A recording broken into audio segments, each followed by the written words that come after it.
Mask man Chinnaiah arrest ಆಗಿದ್ದು ಆಯ್ತು. ಸದ್ಯ ಆತನ ಸ್ಟೇಟ್ಮೆಂಟ್ ಅನ್ನ ಪಡ್ಕೊಳ್ತಾನೆ ಇದ್ದಾರೆ ಅಧಿಕಾರಿಗಳು. ಈಗ ಆತನ ಸ್ಟೇಟ್ಮೆಂಟ್ ಆಧಾರವಾಗಿನೇ ತಿಮ್ರೋಡಿ ಅವರ ಮನೆಯಲ್ಲಿ ಶೋಧ ಕಾರ್ಯ ನಡೀತಾ ಇದೆ. ಆತನ ಬಟ್ಟೆ ಹಾಗೂ ಬ್ಯಾಗ್ಗಳು ಅಲ್ಲಿ ಸಿಗಬಹುದು ಅನ್ನುವಂತ ಶಂಕೆ ವ್ಯಕ್ತವಾಗ್ತಾ ಇದೆ. ಈಗಾಗಲೇ ಎಸ್ಐಟಿ ಅಧಿಕಾರಿಗಳು ಆತ ಸ್ಟೇಟ್ಮೆಂಟ್ ಕೊಟ್ಟಿರೋ ಪ್ರಕಾರ ಎಲ್ಲೆಲ್ಲಿ ಹೋಗಿದ್ದೆ, ಎಲ್ಲೆಲ್ಲಿ ಬಂದಿದ್ದೆ ಅದೆಲ್ಲವನ್ನು ಕೂಡ ಆಧಾರವಾಗಿಟ್ಕೊಂಡು ಮಂಡ್ಯಕ್ಕೂ ಹೋಗಿದ್ದಾಯ್ತು. ಮಂಡ್ಯದ ಆತನ ಹುಟ್ಟೂರಿನಲ್ಲೂ ಕೂಡ ವಿಚಾರಣೆ ಮಾಡಿ ಬಂದಿದ್ರು. ಈಗ ಆತ ಉಳಿದುಕೊಂಡಿದ್ದ ಅಂದರೆ ಈ ಪ್ರಕರಣ ಬೆಳಕಿಗೆ ಬಂದ ಮೇಲೆ ಎಸ್ಐಟಿ ಅಧಿಕಾರಿಗಳು ಆತನ ತನಿಖೆ ನಡೆಸ್ತಾ ಇದ್ರು. ಮತ್ತೊಂದು ಕಡೆ ಗುಂಡಿ ಅಗೆಯುವ ಕಾರ್ಯಾಲಯ ಏನು ನಡೀತಾ ಇತ್ತು ಹಗಲಿಡಿ, ಅದಾದ್ಮೇಲೆ ರಾತ್ರಿ ಹೋಗಿ ಉಳ್ಕೊಳ್ತಾ ಇದ್ದಿದ್ದು, ಆತರ ಆಶ್ರಯ ಪಡ್ಕೊಂಡಿದ್ದು ತಿಮ್ರೋಡಿ ಅವರ ಮನೆಯಲ್ಲಿ ಆತನೇ ಹೇಳ್ಕೊಂಡಿರೋದು. ಹಾಗಾಗಿ ಈಗ ತಿಮ್ರೋಡಿ ಅವರ ಮನೆ ಸುತ್ತಮುತ್ತ ಪೊಲೀಸರು, ಮನೆ ಒಳಗಡೆ ಎಸ್ಐಟಿ. ಮಹೇಶ್ ಶೆಟ್ಟಿ ತಿಮ್ರೋಡಿ ಅಣ್ಣನ ಮನೆಯಲ್ಲೂ ಕೂಡ ಮಹಜರ್ ನಡೀತಾ ಇದೆ. ಮಹೇಶ್ ಶೆಟ್ಟಿ ತಿಮ್ರೋಡಿ ಅಣ್ಣ ಮೋಹನ್ ಕುಮಾರ್ ಶೆಟ್ಟಿ ಅವ್ರ ಮನೆಯಲ್ಲೂ ಕೂಡ ಎಸ್ಐಟಿ ಶೋಧ ನಡೆಸ್ತಾ ಇರೋದು. ಬೆಳ್ತಂಗಡಿಯ ಉಜ್ರಿಯಲ್ಲಿ ಇರುವಂತ ಮೋಹನ್ ಶೆಟ್ಟಿ ಅವರ ಮನೆ, ಚಿನ್ನಯ್ಯ ಆಶ್ರಯ ಪಡೆದಿದ್ದ ಇವ್ರ ಮನೆಯಲ್ಲೂ ಕೂಡ ಮೋಹನ್ ಶೆಟ್ಟಿ ಏನಿದ್ದಾರೆ, ಮೋಹನ್ ಕುಮಾರ್ ಶೆಟ್ಟಿ ಅವರ ಮನೆಯಲ್ಲಿ ಎಸ್ಐಟಿ ಅಧಿಕಾರಿಗಳು ಈಗ ಶೋಧ ಕಾರ್ಯವನ್ನ ನಡೆಸ್ತಾ ಇದ್ದಾರೆ. ಮಹೇಶ್ ಶೆಟ್ಟಿ ತಿಮ್ರೋಡಿ ಹಾಗೂ ಅವರ ಸಹೋದರ ಅಣ್ಣ ಏನಿದ್ದಾರೆ ಮೋಹನ್ ಕುಮಾರ್ ಶೆಟ್ಟಿ ಅವ್ರ ಮನೆಯಲ್ಲೂ ಕೂಡ ಈತ ಆಶ್ರಯ ಪಡ್ಕೊಂಡಿದ್ದ ಅನ್ನೋದು ಗೊತ್ತಾಗಿದೆ. ಎಲ್ಲವೂ ಕೂಡ ಆತ ಕೊಟ್ಟಿರುವಂತ ಸ್ಟೇಟ್ಮೆಂಟ್ಗಳೇ ಕನ್ಫರ್ಮ್ ಮಾಡ್ಕೊಳ್ಳೋದಕ್ಕೆ ನಡೆಸ್ತಾ ಇರುವಂತ ಶೋಧ ಕಾರ್ಯ ಇದೆ. ಹೌದಾ, ಇವ್ರ ಮನೆಯಲ್ಲಿ ಇದ್ಯಾ, ಎಷ್ಟು ದಿನಗಳಿಂದ ಇದ್ದೆ, ಮೋಹನ್ ಕುಮಾರ್ ಶೆಟ್ಟಿ ಅವರ ಮನೆಯಲ್ಲಿ ಎಷ್ಟು ದಿನ ಇದ್ದೆ, ತಿಮ್ರೋಡಿ ಅವರ ಮನೆಯಲ್ಲಿ ಎಷ್ಟು ದಿನ ಇದ್ದೆ, ಏನೇನ್ ನಡೀತಾ ಇತ್ತು, ಏನ್ ಚರ್ಚೆ ಆದ್ರೂ ಕೂಡ ನೀವೆಲ್ಲರೂ ಒಟ್ಟಿಗೆ ಸೇರ್ತಾ ಇದ್ರಾ, ಆಮೇಲೆ ಹಣ ಕೊಟ್ಟಿದ್ದೆಲ್ಲಿ, ಇವ್ರ ಮನೆಯಲ್ಲ ಅವ್ರ ಮನೆಯಲ್ಲ, ಇದೆಲ್ಲವೂ ಕೂಡ ತನಿಖೆ ಆಗ್ತಾ ಇದೆ. ಈಗ ಸದ್ಯ ಮಹೇಶ್ ಶೆಟ್ಟಿ ತಿಮ್ರೋಡಿ ಅವರ ನಿವಾಸ ಹಾಗೂ ಮಹೇಶ್ ಶೆಟ್ಟಿ ತಿಮ್ರೋಡಿ ಅವರ ಅಣ್ಣ ಮೋಹನ್ ಕುಮಾರ್ ಶೆಟ್ಟಿ ಇಬ್ಬರ ನಿವಾಸದಲ್ಲೂ ಕೂಡ ಎಸ್ಐಟಿ ಅಧಿಕಾರಿಗಳು ಶೋಧ ಕಾರ್ಯವನ್ನು ನಡೆಸ್ತಾ ಇದ್ದಾರೆ. ಏನ್ ಸಿಗಬಹುದು, ಹಾಗಾದ್ರೆ ಆತ ಉಳಿದುಕೊಂಡಿದ್ದ ಅನ್ನೋದು ಕನ್ಫರ್ಮ್ ಆಗುತ್ತಾ, ಮತ್ತೆ ಅದಕ್ಕೆ ಸಂಬಂಧಪಟ್ಟಂತೆ ಸಾಕ್ಷ್ಯಗಳು, ಬಟ್ಟೆ ಬರೆ ಅಥವಾ ಬ್ಯಾಗ್ಗಳು, ಆತ ಬಳಸ್ತಾ ಇದ್ದಂಥ ವಸ್ತುಗಳು, ಆತ ಅಲ್ಲಿ ಇದ್ದ ಅನ್ನೋದಕ್ಕೆ ಇರುವಂಥ ಕುರುಹುಗಳು, ಅವೆಲ್ಲವೂ ಕೂಡ ಸಾಕ್ಷಿಯಾಗಿ ನಿಲ್ತಾವೆ ಈ ಕೇಸ್ನಲ್ಲಿ. ಸದ್ಯ ಅದರತ್ತ ಈಗ ಗಮನ ಹರಿಸಿರೋದು ಎಸ್ಐಟಿ ಅಧಿಕಾರಿಗಳು ಮೋಹನ್ ಕುಮಾರ್ ಶೆಟ್ಟಿ ಅವರ ನಿವಾಸ ಹಾಗೂ ತಿಮ್ರೋಡಿ ಅವರ ನಿವಾಸದಲ್ಲಿ ಶೋಧ ಕಾರ್ಯ ನಡೆಸ್ತಾ ಇದ್ದಾರೆ. ಹೊರಗಡೆ ಎಲ್ಲ ಬೆಳ್ತಂಗಡಿ ಜೊತೆಗೆ ಬಂಟ್ವಾಳ, ಮಂಗಳೂರು, ಪುತ್ತೂರು ಎಲ್ಲ ಪೊಲೀಸರು ಕೂಡ ಈಗ ಭದ್ರತೆ ವಹಿಸಿದ್ದಾರೆ, ಸಹಕಾರವನ್ನು ಕೊಡ್ತಾ ಇದ್ದಾರೆ. ಜೊತೆಗೆ ಈಗ ಎಸ್ಐಟಿ ಅಧಿಕಾರಿಗಳಿಗೆ ಇವರ ಮನೆಗಳೆಲ್ಲವೂ ಕೂಡ ಹೊಸ್ತು. ಎಸ್ಐಟಿ ಅಧಿಕಾರಿಗಳೇನಿದ್ದಾರೆ, ಅದು ತಂಡದಲ್ಲಿ ಇರುವವರು ಆಫೀಸರ್ಸ್ ಎಲ್ಲ ಏನಿದ್ದಾರೆ ಅವರೆಲ್ಲ ಏನು ಬೆಳ್ತಂಗಡಿಯವರಲ್ಲ, ಉಜ್ರೆ ಅವರೇನಲ್ಲ.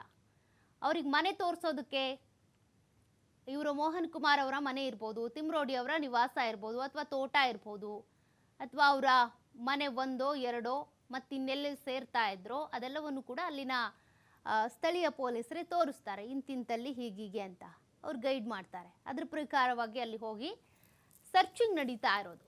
ಸದ್ಯ ಚಿನ್ನಯ್ಯ ಅಲ್ಲಿ ಉಳ್ಕೊಂಡಿದ್ದ ಅನ್ನೋದಕ್ಕೆ ಸಂಬಂಧಪಟ್ಟಂತೆ ವಸ್ತುಗಳು ಸಿಗಬಹುದು ಅನ್ನುವಂಥ ಶಂಕೆ ವ್ಯಕ್ತವಾಗ್ತಾ ಇದೆ.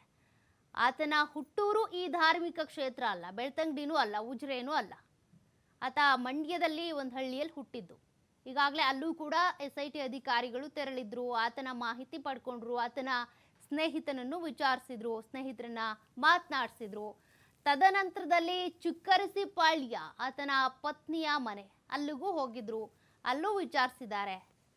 ಹೀಗೆ ಆತನ ಸ್ಟೇಟ್ಮೆಂಟ್ ಆಧಾರದಲ್ಲಿ ಆತ ಎಲ್ಲೆಲ್ಲಿ ಉಳ್ಕೊಂಡಿದ್ದ, ಎಲ್ಲೆಲ್ಲಿ ಓಡಾಡಿದ್ದ, ಎಲ್ಲೆಲ್ಲಿ ಹಣ ಕೈ ಬದಲಾಗಿದೆ ಅದೆಲ್ಲದ್ರ ಬಗ್ಗೆನೂ ಕೂಡ ಮಾಹಿತಿ ಕಲೆ ಹಾಕಿದ್ದಾರೆ. ಇವತ್ತು ಮಹತ್ವದ ಬೆಳವಣಿಗೆ ಅಂದರೆ ಈ ಒಂದು ಕೇಸ್ನಲ್ಲಿ ಜೊತೆಗೆ ಆ ಧಾರ್ಮಿಕ ಕ್ಷೇತ್ರದಲ್ಲಿ ಅನೇಕ ಹತ್ಯೆಗಳಾಗಿದ್ದಾವೆ, ಅದನ್ನು ನಾವು ವಿರೋಧಿಸ್ತೀವಿ ಅಂತ ಹೋರಾಟಕ್ಕೆ ಇಳಿದಂಥ ತಿಮ್ರೋಡಿ ಅವರ ಮನೆಯಲ್ಲಿ ಇವತ್ತು ಸ್ಥಳ ಮಹಜರು ನಡೀತಾ ಇದೆ. ಎಸ್ಐಟಿ ಅಧಿಕಾರಿಗಳು ಕೋರ್ಟ್ನಿಂದ ಸರ್ಚ್ ವಾರೆಂಟ್ ಪಡ್ಕೊಂಡು ಈಗ ಅಲ್ಲಿ ಸರ್ಚಿಂಗ್ ನಡೆಸ್ತಾ ಇರೋದು. ಮತ್ತೊಂದು ಕಡೆ ಮಹೇಶ್ ಶೆಟ್ಟಿ ತಿಮ್ರೋಡಿ ಅವರ ಅಣ್ಣ ಮೋಹನ್ ಕುಮಾರ್ ಶೆಟ್ಟಿ ಅವರ ನಿವಾಸದಲ್ಲೂ ಕೂಡ ಶೋಧವನ್ನು ನಡೆಸ್ತಾ ಇದ್ದಾರೆ. ಯಾರ್ಯಾರ ಅಸಲಿ ಮುಖ ಏನು ಅನ್ನೋದು ಇನ್ನೂ ಕೂಡ ಗೊತ್ತಾಗಿಲ್ಲ. ಹೇಳಿಕೆಗಳು ದಾಖಲಾಗಿದ್ದಾವೆ, ಅದರ ಆಧಾರದಲ್ಲಿ ತನಿಖೆ ನಡೀತಾ ಇದೆ, ಶೋಧ ಕಾರ್ಯ ನಡೀತಾ ಇದೆ. ಇನ್ನೂ ಕೂಡ ಯಾವುದು ಕನ್ಫರ್ಮ್ ಆಗಿಲ್ಲ, ಯಾವುದು ಕೂಡ ಇನ್ನೂ ಅಂತ್ಯ ಆಗಿಲ್ಲ. ಎಲ್ಲವೂ ಕೂಡ ಆರಂಭ ಆಗಿರೋದು ಅಷ್ಟೇ. ಒಬ್ಬೊಬ್ಬರು ಒಂದೊಂದು ಸ್ಟೇಟ್ಮೆಂಟು ಕೊಡ್ತಾರೆ. ಈ ತನಿಖೆಯನ್ನ ಅಥವಾ SIT ತಂಡವನ್ನ ನಾವು ಸ್ವಾಗತಿಸ್ತೀವಿ ಅಂತ BJPಯವರು ಶುರುವಿನಲ್ಲಿ ಹೇಳಿದ್ರು. ಆಮೇಲೆ ನೋಡಿದ್ರೆ ಗುಂಡಿಯಲ್ಲಿ ಏನೂ ಸಿಗಲಿಲ್ಲ ಅನ್ನೋ ಕಾರಣಕ್ಕೆ SIT ರಚನೆ ಮಾಡಿದ್ದೇ ತಪ್ಪು ಅಂದರು. ಹೀಗೆ ಸ್ಟ್ಯಾಂಡ್ಗಳು, ನಿಲುವುಗಳೇನಿದ್ದಾವೆ ಬದಲಾವಣೆ ಆಗ್ತಾನೆ ಇದ್ದಾವೆ. ಬಟ್ ಇಲ್ಲಿ ನಿಜಕ್ಕೂ ಕೂಡ ಹತ್ಯೆ ಆಗಿದ್ದೇ ಆದರೆ ಯಾರ್ದು ಹತ್ಯೆ ಆಗಿದೆ, ಯಾವಾಗ ಆಗಿದೆ, ಆಯಾ ಕುಟುಂಬಗಳಿಗೆ ನ್ಯಾಯ ಸಿಗಬೇಕು ಅನ್ನೋದು ಒಂದು. ಅಂತಿಮವಾಗಿ ಅದೇ ಬೇಕಾಗಿರೋದು ಎಲ್ರಿಗೂ. ಸಂಜನಾ ಗಲ್ರಾನಿ ಅವರು ಕೂಡ ಅದನ್ನೇ ಹೇಳ್ತಾ ಇದ್ರು. ನನಗೆ ಈ ಕೇಸ್ ಬಗ್ಗೆ ಏನು ಗೊತ್ತಿಲ್ಲ, ಬಟ್ ನಿಜಕ್ಕೂ ಹತ್ಯೆಗಳಾಗಿತ್ತು ಅಂದರೆ ಆ ಕುಟುಂಬಗಳಿಗೆ ನ್ಯಾಯ ಸಿಗಬೇಕು ಅಂತ. ಆ ನಿಟ್ಟಿನಲ್ಲೇ ನಡೀತಾ ಇರುವಂಥ ತನಿಖೆ. ಗೃಹ ಸಚಿವ ಡಾಕ್ಟರ್ G. ಪರಮೇಶ್ವರ್ ಅವರು ಸದನದಲ್ಲಿ ಮಾತನಾಡಿದ್ದನ್ನ ನೀವು ಗಮನಿಸಿದ್ದೀರಾ. ತನಿಖೆ ಇನ್ನೂ ಮುಕ್ತಾಯ ಆಗಿಲ್ಲ, ಈಗ ಆರಂಭ ಆಗಿದೆ. ಯಾರು ಏನೇನೋ ಸ್ಟೇಟ್ಮೆಂಟ್ ಕೊಡೋದಕ್ಕೆ ಹೋಗಬೇಡಿ, ಎಲ್ಲವೂ ಕಾನೂನಾತ್ಮಕವಾಗಿಯೇ ನಡೀತಾ ಇದೆ. ತನಿಖೆಗೆ ಸಹಕಾರ ಕೊಡಿ. ಏನಾಗಿದೆಯೋ ಅದು ಗೊತ್ತಾಗಬೇಕು. ಹತ್ಯೆಗಳಾಗಿದ್ದೇ ಆದಲ್ಲಿ ಅದು ಗೊತ್ತಾಗಬೇಕು ಅಂತ. ಮತ್ತಷ್ಟು ಲೈವ್ ಡೀಟೇಲ್ಸ್ ಕೊಡ್ತಾರೆ ಪ್ರತಿನಿಧಿ ಆದಿತ್ಯ. ಈಗಾಗಲೇ ಮಹೇಶ್ ಶೆಟ್ಟಿ ತಿಮ್ರೋಡಿ ಅವರ ನಿವಾಸಕ್ಕೆ SIT ಅಧಿಕಾರಿಗಳು ಎಂಟ್ರಿ ಪಡ್ಕೊಂಡಿದ್ದಾರೆ. ಮತ್ತೊಂದು ಕಡೆ ಅವರ ಅಣ್ಣನ ನಿವಾಸ ಮೋಹನ್ ಕುಮಾರ್ ಶೆಟ್ಟಿ ಅವ್ರ ಮನೆಯಲ್ಲೂ ಕೂಡ ಸ್ಥಳ ಮಹಜರು ನಡೀತಾ ಇದೆ. ಇದೆಲ್ಲ ಪ್ರಕ್ರಿಯೆಗಳ ಬಗ್ಗೆ ಲೈವ್ ಡೀಟೇಲ್ಸ್ ಕೊಡೋದಾದ್ರೆ ಸೌಖ್ಯ, ಈಗ ಎಕ್ಸಾಕ್ಟ್ ಆಗಿ ನಾವು ಅವರ ಅಣ್ಣ ಮೋಹನ್ ಕುಮಾರ್ ಶೆಟ್ಟಿ ಏನಿದ್ದಾರೆ ಅವರಿಗೆ ಸಂಬಂಧಪಟ್ಟಂತಹ ಒಂದು ನಿವಾಸದ ಮುಂಭಾಗದಲ್ಲೇ ಇದ್ದೇವೆ. ಒಂದು ಫಾರ್ಮ್ ಹೌಸ್ ಮಾದರಿಯಲ್ಲಿ ಇದು ಇರೋದನ್ನ ಕೂಡ ನೀವು ಗಮನಿಸಬಹುದು. ಇಲ್ಲಿ ಈಗ SIT ಅಧಿಕಾರಿಗಳು ಕೆಲವೊಂದಿಷ್ಟು ಅಗತ್ಯ ಮಾಹಿತಿಗಳು, ಅಂದ್ರೆ ಈಗ ಡೇ 1 ಯಾವ ತರ ಇವರ ಈ ಪ್ರಕರಣ ಆರಂಭವಾಯಿತು, ಈ ಚಿನ್ನಯ್ಯ ಅನ್ನುವಂಥವನು ಈ ಪ್ರಕರಣಕ್ಕೆ ಸಂಬಂಧಪಟ್ಟ ಹಾಗೆ ಎಲ್ಲೆಲ್ಲ ಆಶ್ರಯವನ್ನ ಪಡೆದಿದ್ನೋ, ಎಲ್ಲೆಲ್ಲ ಎಂಟ್ರಿಯನ್ನ ಪಡೆದಿದ್ನೋ, ಅಲ್ಲಿಂದಲೇ SIT ತನಿಖೆ ಶುರುವಾಗ್ತಾ ಇರೋದನ್ನ ಗಮನಿಸಬಹುದು. ಸೊ ಆತ ಇಲ್ಲಿ ಆಶ್ರಯವನ್ನ ಪಡೆದಿದ್ದ ಅಂತ, ಯಾಕಂದ್ರೆ ಪ್ರತಿದಿನ ಒಂದೇ ಕಡೆ ಆತ ಇರ್ತಾ ಇರಲಿಲ್ಲ ಅನ್ನುವಂಥದ್ರ ಬಗ್ಗೆ ಕೂಡ ಮಾಹಿತಿ ಇದೆ. ಬಹಳ ಕಾನ್ಫಿಡೆನ್ಷಿಯಲ್ ಆಗಿರುವಂತಹ ರಹಸ್ಯ ಗೌಪ್ಯ ಜಾಗದಲ್ಲಿ ಆತನನ್ನ ಇರಿಸಲಾಗ್ತಾ ಇತ್ತು. ಸೊ ಆದ್ರೆ ಇದು ಉಜಿರೆ ಸಮೀಪದಲ್ಲಿರುವಂತಹ ಮಹೇಶ್ ಶೆಟ್ಟಿ ತಿಮರೋಡಿ ಅವರಿಗೆ ಸಂಬಂಧಪಟ್ಟಂತ ಕೆಲವು ಜಾಗದಲ್ಲಿ ಅಥವಾ ಸಂಬಂಧಿಕರಿಗೆ ಸಂಬಂಧಪಟ್ಟಂತ ಕೆಲವೊಂದಿಷ್ಟು ಜಾಗಗಳಲ್ಲಿ ಆತನಿಗೆ ಭದ್ರತೆಯನ್ನ ನೀಡಿ ಅವರು ಆತನಿಗೆ ಆಶ್ರಯವನ್ನ ಕೊಡ್ತಾ ಇದ್ರು. ಸೊ ಅದೇ ಮಾದರಿಯಲ್ಲಿ ಇದೀಗ ಉಜಿರೆ ಅಂದ್ರೆ ತಿಮರೋಡಿಗೆ ಹೋಗುವಂತಹ ರೂಟ್ ಅಲ್ಲೇ ಇರುವಂತಹ ಮಹೇಶ್ ಶೆಟ್ಟಿ ತಿಮರೋಡಿ ಅವರ ಮನೆಗೆ ಹೋಗುವಂತಹ ರೂಟ್ ಅಲ್ಲೇ ಅವರ ಅಣ್ಣನ ಒಂದು ಫಾರ್ಮ್ ಹೌಸ್ ಮಾದರಿಯ ಒಂದು ಮನೆ ಇದೆ. ಆ ಮನೆಯಲ್ಲಿ ಈಗ ವಿಚಾರಣೆ ನಡೀತಾ ಇದೆ. ಪ್ರಮುಖವಾಗಿ ಅನಾಮಿಕಾ ದೂರುದಾರನನ್ನ ಕೂಡ SIT ಅಧಿಕಾರಿಗಳು ದಯಾಮ ನೇತೃತ್ವದಲ್ಲಿ ಇಲ್ಲಿ ಕರ್ಕೊಂಡು ಬಂದಿದ್ದಾರೆ. ಅಲ್ಲಿ ವಿಚಾರಣೆಯನ್ನ ಮಾಡ್ತಾ ಇದ್ದಾರೆ. ಮಹಜರು ಅಂದ್ರೆ ಆತ ಇದ್ದ ಜಾಗ ಏನು, ಆತನಿಗೆ ಸಂಬಂಧಪಟ್ಟಂತಹ ದಾಖಲೆಗಳು ಏನಾದರೂ ಇದೆಯಾ, ಆತ ಮೊಬೈಲ್ ಬಳಸ್ತಾ ಇದ್ದಂತಹ ಮೊಬೈಲ್ ಅಥವಾ ಇನ್ನಿತರ ಆತನಿಗೆ ಸಂಬಂಧಪಟ್ಟಂತಹ ಮಾಹಿತಿಗಳು ಏನಾದರೂ ಇದೆಯಾ ಅನ್ನುವಂಥ ಆಧಾರದಲ್ಲಿ ಈಗ ಇಲ್ಲಿ ಮಹಜರು ಪ್ರಕ್ರಿಯೆಯನ್ನು ನಡೆಸ್ತಾ ಇರುವಂಥದ್ದನ್ನು ಗಮನಿಸಬಹುದು. ಬಹಳ ಇದು ನಿರೀಕ್ಷಿತವಾಗಿತ್ತು. ಯಾವುದೇ ಕ್ಷಣದಲ್ಲಿ ಬೇಕಾದರೂ ಅವ್ರು ಹೋಗ್ಬೋದು, ಅಲ್ಲಿ ಮಹಜರನ್ನು ನಡೆಸ್ಬೋದು ಅನ್ನುವಂಥ ರೀತಿಯಲ್ಲಿ. ಯಾಕಂದ್ರೆ ಡೇ 1 ಏನೆಲ್ಲ ಡೆವಲಪ್ಮೆಂಟ್ಗಳಾಯಿತು ಅದಕ್ಕೆ ಪೂರಕವಾಗಿ ಹಂತವಾಗಿ ಮಾಹಿತಿಯನ್ನು ಕಲೆ ಹಾಕ್ತಾ ಇರುವಂಥ SIT ಒಂದಿಷ್ಟು ಆತನ ಸಂಬಂಧಿಕರನ್ನ ವಿಚಾರಣೆ ಮಾಡ್ತಾ ಇತ್ತು. ಸಂಬಂಧಿಕರ ವಿಚಾರಣೆ ಅಂದ್ರೆ ಆತನ ಅಣ್ಣ ತಾನಾಸಿಯನ್ನೇ ವಿಚಾರಣೆ ಮಾಡಿದ್ರು ಡೇ 1. ಯಾಕಂದ್ರೆ ಉಜಿರೆಗೆ ಈ ಚಿನ್ನಯ್ಯ ಬರೋದಕ್ಕೆ ಕಾರಣವಾಗಿದ್ದೇ ಆ ತಾನಾಸಿ ಮೂಲಕ ಆತ ಯಾರನ್ನ ಸಂಪರ್ಕ ಮಾಡ್ದ, ಆತ ಎಲ್ಲಿ ಸ್ಟೇ ಆದ, ಈ ಪ್ಲಾನ್ ಎಲ್ಲಾಯಿತು, ಮತ್ತು ಆತ ದಿನನಿತ್ಯ ಈ ವಿಚಾರಣೆಗೆ ಎಲ್ಲಿಂದ ಬರ್ತಾ ಇದ್ದ, ಹೀಗೆ ಎಲ್ಲ ಆಯಾಮಗಳಲ್ಲೂ ಕೂಡ ತನಿಖೆ ಮಾಡ್ತಾ ಇರುವಂತಹ SIT ಇವತ್ತು ಬಂದು ಮೋಹನ್ ಕುಮಾರ್ ಶೆಟ್ಟಿ ಅವರ ಮನೆಯ ಕದವನ್ನ ತಟ್ಟಿರೋದನ್ನ ನಾವು ಗಮನಿಸಬಹುದು. ಸೊ ವಿಚಾರಣೆ ನಡೀತಾ ಇದೆ, ಸ್ಥಳ ಮಹಜರು ನಡೀತಾ ಇದೆ. ಈ ಒಂದು ತನಿಖೆಯನ್ನು ಮಾಡೋದಕ್ಕಂತಲೇ ಅವರು ಸರ್ಚ್ ವಾರೆಂಟ್ ಅನ್ನು ಕೂಡ ಪಡೆದುಕೊಂಡು ಬಂದಿದ್ದಾರೆ. ಕೋರ್ಟ್ನಿಂದ ಸರ್ಚ್ ವಾರೆಂಟ್ ಅನ್ನು ಪಡೆದಿದ್ದಾರೆ ಅನ್ನುವಂಥ ಒಂದು ಮಾಹಿತಿ ಕೂಡ ಇದೆ.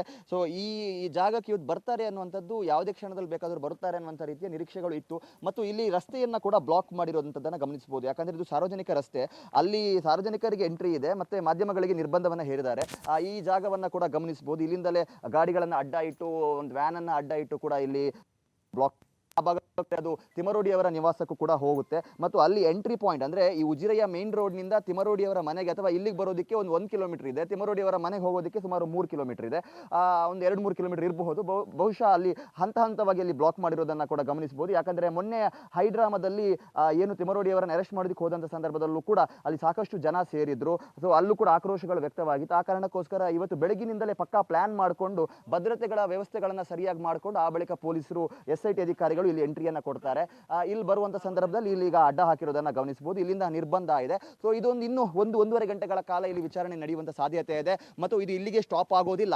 ಆತನನ್ನ ವಾಪಸ್ SIT ಕಚೇರಿಗೆ ತೆಗೆದುಕೊಂಡು ಹೋಗೋದು ಬಹುತೇಕ ಡೌಟ್. ಮತ್ತು ಇಲ್ಲಿ ಬೇರೆ ಆಸುಪಾಸು ಜಾಗದಲ್ಲಿ ಆತ ಏನಾದರೂ ಇದ್ದಿದ್ರೆ ಅದಕ್ಕೆ ಸಂಬಂಧಪಟ್ಟಂತ ಮಾಹಿತಿಯನ್ನ ಕೂಡ SIT ಇವತ್ತು ಕಲೆ ಹಾಕುವಂತ ಸಾಧ್ಯತೆ ಇದೆ. ಮತ್ತು ಆತನಿಗೆ ಸಂಬಂಧಪಟ್ಟಂತ ವಸ್ತುಗಳು, ಅದು ಬಟ್ಟೆಯಿಂದ ಹಿಡಿದು ಆತ ಯೂಸ್ ಮಾಡ್ತಾ ಇದ್ದಂತ ಎಲ್ಲ ವಸ್ತುಗಳು, ಮತ್ತು ಆತ ಏನೆಲ್ಲ ಆತನಲ್ಲಿ ಏನು ಗುರುತಿನ ಚೀಟಿ ಇರಬಹುದು ಅಥವಾ ID ಕಾರ್ಡ್ಗಳಿರಬಹುದು, ಬೇರೆ ಬೇರೆ ಮಾಹಿತಿ. ಯಾಕಂದ್ರೆ ಆತ ವಿಚಾರಣೆಗೆ ಅಂತ ಹೋದಂಥ ಸಂದರ್ಭ ಖಾಲಿ ಕೈಯಲ್ಲಿ ಹೋಗ್ತಾ ಇದ್ದ. ಖಾಲಿ ಕೈಯಲ್ಲಿ ಹೋದಂಥ ಸಂದರ್ಭದಲ್ಲಿ ಆತನನ್ನು SIT ಅವರು ಲಾಕ್ ಮಾಡಿದ್ರು. ಹಾಗಾಗಿ ಆತನ ಸಂಬಂಧಪಟ್ಟಂತಹ ಮಾಹಿತಿಗಳು, ಮೊಬೈಲ್ಗಳು ಬಹಳ ಮುಖ್ಯವಾಗುತ್ತೆ. ಯಾಕಂದ್ರೆ ಇದೀ ಒಂದು ತನಿಖಾ ಪ್ರಕ್ರಿಯೆ ಅಥವಾ ಈ ಒಂದು ಪ್ಲಾನ್ ಏನು ಇವರು ಮಾಡಿದ್ದಾರೆ ಈಗ ಇದೊಂದು ಕಟ್ಟುಕತೆ ಅಂತ ಆತ ಏನು ಬಾಯಿ ಬಿಟ್ಟಿದ್ದಾನೋ, ಸೊ ಡೇ ಒನ್ ಇಂದ ಆದಂಥ ಎಲ್ಲ ಡೆವಲಪ್ಮೆಂಟ್ಗೆ ಬೇಕಾಗಿ ಆತನ ಮೊಬೈಲ್ ಬಹಳ ಮುಖ್ಯವಾಗುತ್ತೆ. ಹಾಗಾಗಿ ಅದನ್ನ ಕೂಡ ಇಲ್ಲಿ ವಶಕ್ಕೆ ಪಡಿತಾರೆ ಅನ್ನುವಂಥ ಸಾಧ್ಯತೆಗಳು ಇದೆ. ಅಥವಾ ಬೇರೆ ಮೊಬೈಲ್ ಏನಾದರೂ ಆತ ಯೂಸ್ ಮಾಡ್ತಾ ಇದ್ನ, ಆತನಿಗೆ ಪ್ರತ್ಯೇಕವಾಗಿ ಬೇರೆ ಮೊಬೈಲ್ಗಳನ್ನು ಏನಾದರೂ ನೀಡಿದ್ರ ಅವರವರೊಳಗೆ ಕಮ್ಯುನಿಕೇಶನ್ ಅನ್ನ ಮಾಡೋದಕ್ಕೆ ಅನ್ನುವಂಥ ರೀತಿಯಲ್ಲೂ ಕೂಡ. ಸೊ ಈಗ ಆಶ್ರಯದಾತರ ಮನೆಗೆ SIT ಎಂಟ್ರಿ ಆಗಿದೆ. ಬಹುತೇಕ ಇದು ಮಹಜರು ಪ್ರಕ್ರಿಯೆಗೋಸ್ಕರ ಒಂದಿಷ್ಟು ದಾಖಲೆಗಳನ್ನ ಕಲೆ ಹಾಕೋದಕ್ಕೋಸ್ಕರ ಮುಂದೆ ಬೇರೆ ಬೇರೆ ಜಾಗಗಳಿಗೂ ಅವ್ರು ಹೋಗುವಂತ ಸಾಧ್ಯತೆ ಇದೆ. ಯಾಕಂದ್ರೆ ಆತ ಬೇರೆ ಬೇರೆ ಕಡೆಗಳಲ್ಲೂ ಕೂಡ ಆಶ್ರಯವನ್ನ ಪಡೆದಿದ್ದ ಅನ್ನುವಂಥ ಮಾಹಿತಿ ಕೂಡ ಇದೆ. ಸೌಖ್ಯ, ಥ್ಯಾಂಕ್ ಯು ಆದಿತ್ಯ ಲೈವ್ ಡೀಟೇಲ್ಸ್ಗೆ.